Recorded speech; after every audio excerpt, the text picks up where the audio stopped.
Pernahkah Anda mendengar dentuman musik yang begitu keras hingga membuat jendela rumah bergetar yang ditimbulkan dari gelombang suara sebuah sound? Jika pernah mendengar, apalagi melihat, ya itulah namanya sound horeg. Lantas, apa itu sound horeg? Kemudian, apa yang membuat fenomena sound horeg begitu populer di kalangan masyarakat, terutama di masyarakat Jawa Timur? Lebih jelasnya, mari kita bahas lebih dalam mengenai asal-usul, dampak, dan kontroversi yang menyertainya. Mengenal fenomena sound horeg. Belakangan ini wilayah Jawa Timur atau daerah sekitarnya seperti Pati seolah tak lepas dari dentuman bass yang menggelegar dari sound system horeg. Fenomena ini semakin merajalela terutama saat perayaan besar. Memiliki suara khas yang begitu menggema, ia berhasil memikat banyak penggemar. Sound horeg digemari khususnya generasi muda yang menyukai ritme modern. Selain itu, kualitas sound system yang semakin canggih membuat suara bass terdengar begitu dalam, namun tetap jernih, bahkan mampu terdengar hingga radius yang sangat luas. Tak hanya itu, pertunjukan cahaya yang memukau dan kehadiran DJ semakin menambah semarak suasana. Sound horeg pun turut meramaikan pesta rakyat ketika pelantikan Presiden Prabowo Gibran di Jakarta 20 November kemarin. Ini bukan pertama kali sound horeg meramaikan acara Prabowo Gibran. Pada Sabtu 10 Februari 2024, truk yang membawa sound horeg sempat berjejer menghibur massa yang tidak kebagian masuk ke dalam GBK ketika kampanye akbar calon presiden dan wakil presiden Prabowo Gibran pada waktu itu. Apa itu sound horeg?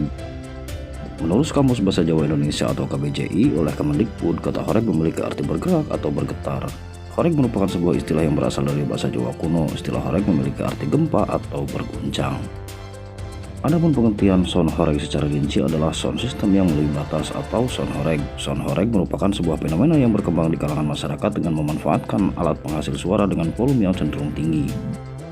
Namun, pada awalnya sound horeg merujuk pada penggunaan secara meluas, sebut saja digunakan untuk acara-acara besar dalam memutar musik, memberikan pengumuman hingga kegiatan keagamaan maupun kampanye. Meskipun awalnya digunakan untuk memudahkan masyarakat, tetapi sering berjalannya waktu penggunaan sound horeg justru mengalami perubahan.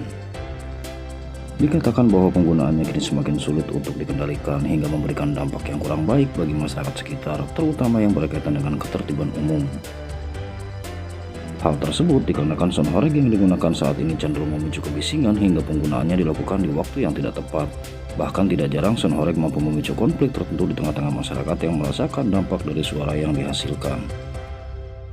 Asal-usul dari sound horeg dilansir dari berbagai sumber. Pawai di Kabupaten Malang tahun 2014 disinyalir menjadi tonggak lahirnya fenomena sound horeg.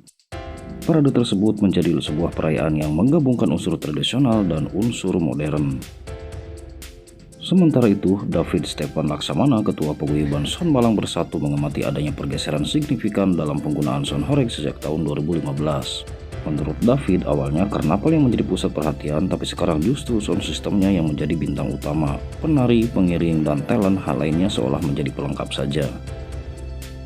Dengan tata cahaya memukau, penampilan penari profesional, dan musik DJ yang bergelegar, sound horeg berhasil menciptakan atmosfer pesta yang tak terlupakan bagi masyarakat pecintanya.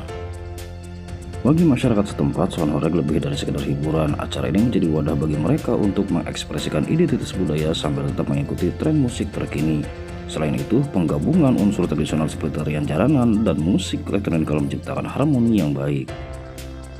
Namun, seperti halnya koin yang memiliki dua sisi, sound horeg juga memicu pro dan kontra bagi sebagian orang. Kebisingan yang dihasilkan menjadi masalah. Meskipun demikian, banyak warga yang tetap mendukung acara ini, melihatnya sebagai bagian dari dinamika sosial budaya masyarakat. Sound horeg pertama kali muncul. Nama Brewog Audio Blitar sudah tidak asing lagi bagi pecinta battle sound di Jawa Timur. Kelompok sound system asal Kecamatan Srengat, Kabupaten Blitar, Brewog Audio bisa disebut sebagai rajanya sound horeg. Meski menjadi rajanya sound horeg di Jawa Timur, namun nyatanya Brewog Audio bukanlah pelopor. Ada beberapa sound system yang ternyata lahir lebih dulu ketimbang Brewog Audio. Salah satunya ada Vasco Sengok Audio. Kelompok sound system ini memiliki markas di Dusun Sekardangan, Desa Papungan, Kecamatan Kanigoro, Kabupaten Blitar. Vasco Sengok bisa disebut sebagai salah satu pelopor sound horeg yang ada di bumi Bung Karno ini. Meski menjadi yang paling tua, namun kualitas Vasco Sengok tidak perlu diragukan lagi. Jauh sebelum Brewog Audio ada, Vasco terlebih dulu mengikuti berbagai event battle sound di Jawa Timur. Ada Vasco Sengok Audio yang lebih dahulu ada di Blitar, jauh sebelum Brewog ungkap muntaha YouTuber sound horeg. Selain Vasco, ada pula BJ Hunter yang juga menjadi salah satu pelopor sound horeg asal Blitar. Dua kelompok itulah yang kemudian menginisiasi sejumlah sound horeg di Blitar bermunculan. Salah satunya adalah Brewok Audio yang lahir pada tahun 2019, namun kelompok sound system milik Mas Bre tersebut langsung melejit. Bagusnya kualitas sound audio Brewok membuat banyak masyarakat menyukainya. Kini setelah 4 tahun berjalan, Brewok Audio menjelma menjadi raja battle sound. Brewok pun diundang ke berbagai event besar di wilayah Jawa Timur, bahkan juga sampai ke wilayah Jawa Tengah. Meski kini telah menjelma sebagai salah satu raja battle sound, di awal perintisannya Brewok Audio memakan perjuangan yang cukup sulit. Sang pemilik Mas Bre mengaku pada awalnya tidak mengetahui tentang sound audio.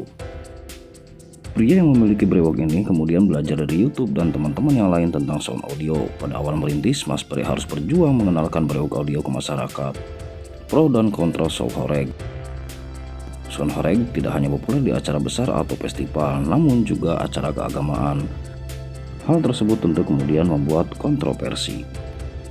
Dilansir dari NU Online, penggunaan sound horeg saat takbiran telah menjadi perbincangan hangat. M. Solah Ulaya, salah satu tokoh agama di Sidoarjo, menyuarakan pentingnya pengaturan penggunaan sound system berkapasitas besar ini.